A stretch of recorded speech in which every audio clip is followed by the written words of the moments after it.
Nicolas Webley, j'ai 31 ans, je suis arrivé au Canada en 2012, franco-canadien maintenant, j'ai le passeport et puis je suis en gestion de projet dans une compagnie CAE là, finalement qui fabrique des simulateurs de vol. Français débarqué en 2012 au Québec pour travailler, puis j'étais venu pour 2 ans à la base, 10-11 ans après, je suis toujours là, donc on aime ça le Québec.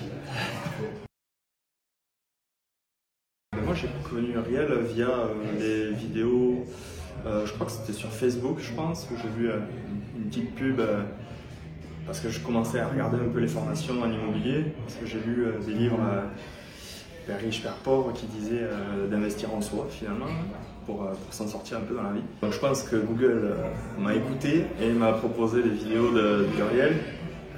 J'ai regardé ses premières vidéos puis ça m'a intéressé. Puis on a eu un premier appel où je lui ai partagé mes projets, il m'a questionné sur qu'est-ce que je voulais faire dans la vie, pourquoi investir en immobilier, est-ce que ça m'intéressait. Puis c'est ça, j'ai investi en moi et puis je suis passé avec la formation, la fabrique pour acquérir les connaissances pour arriver à investir en immobilier, quoi.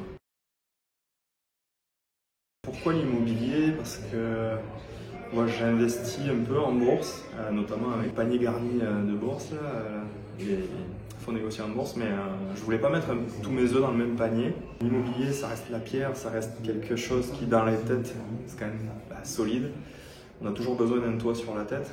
Je me suis dit, mes parents ont acheté, tout le monde un peu dans ma famille ont fait leurs premiers achats et puis ils sont contents dans le sens où ça sécurise l'avenir, quoi. Donc je me suis dit, l'immobilier, en plus encore une fois, en lisant, on voit qu'il y a plusieurs techniques, soit du court terme, soit du long terme. Moi j'avais une vision long terme, c'est ça, long terme c'est quand même pas mal immobilier dans ma tête là, donc puis ça m'intéresse en soi. J'aime le bâtiment, j'aime la gestion là, donc ça reste intéressant. Mais c'était de me lancer en fait. C'est que je suis arrivé en 2012 et puis les 2 premières années on s'entend, je pensais pas du tout à l'immobilier, je venais d'arriver et puis dans ma tête je rentrais en France. Ce qui me fait dire ça c'est que le plus dur c'est de sauter dans la piscine parce qu'on ne connaît pas trop la température de l'eau, on pense que ça va être froid et puis depuis 2014-2015 je me dis ok je vais acheter, puis je me disais toujours c'est jamais le bon moment, puis ça l'est jamais en fait. Je me rends compte là, moi je suis passé à l'acte cet été là, avec l'achat de mon premier condo. Puis si on met les choses dans l'ordre, je suis rentré entre guillemets au pire moment. Les prix sont hauts, les taux sont hauts, étaient hauts, ils vont continuer à monter, mais je suis rentré dans le marché, quoi. Et ça, honnêtement là, je m'en fous du prix que j'ai payé ou quoi. C'est l'étape la plus dure là, c'est de se lancer. Le premier achat, c'est de passer à l'acte en fait. Pour moi là, ça a été ça en tout cas. Même après ça, il y a toujours des doutes qui reviennent, mais il faut garder en tête son objectif. Pour moi, c'est ça.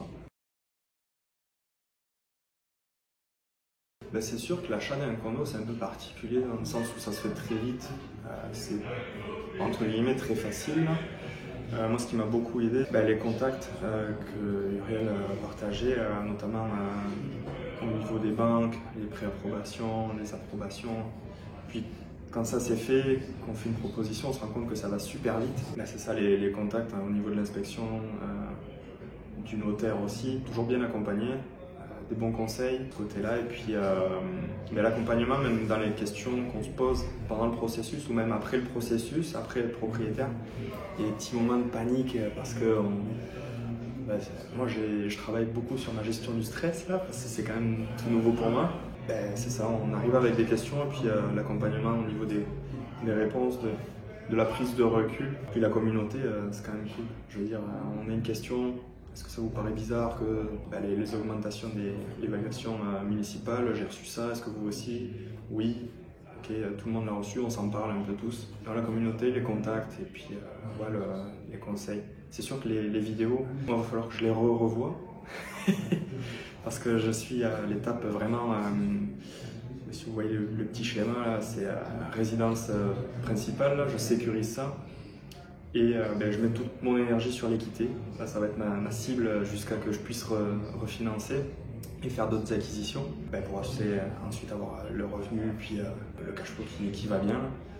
Ouais, les vidéos, c'est super cool, le fait de pouvoir les revoir, parce que quand on n'est pas dans le processus, on a toute la théorie là, mais je veux dire, la théorie, c'est sûr que tant qu'il n'y a pas la pratique, ça s'oublie quoi. Le fait de pouvoir faire une étape, revoir les vidéos, puis tu dis, ok, en fait, j'en suis là. Donc, next step, c'est vraiment là. Ça nous permet de focuser sur l'objectif prochain. Pour l'instant, acquisition, non, mais il y a un objectif pour mettre l'énergie sur mon équité.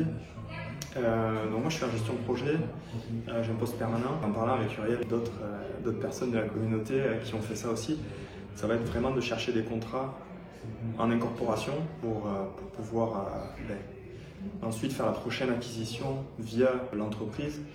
Donc arriver à séparer aussi fiscalité perso et fiscalité entreprise.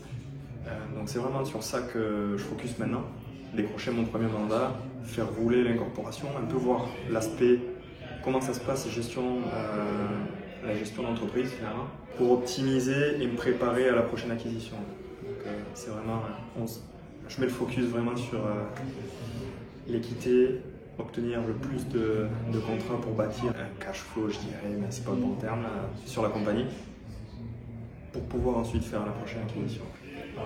Mais le prochain, c'est sûr, ce sera un Plex là, mais refinancement de l'appart, je vais être prêt à refinancer un Plex et puis on verra selon les opportunités quoi.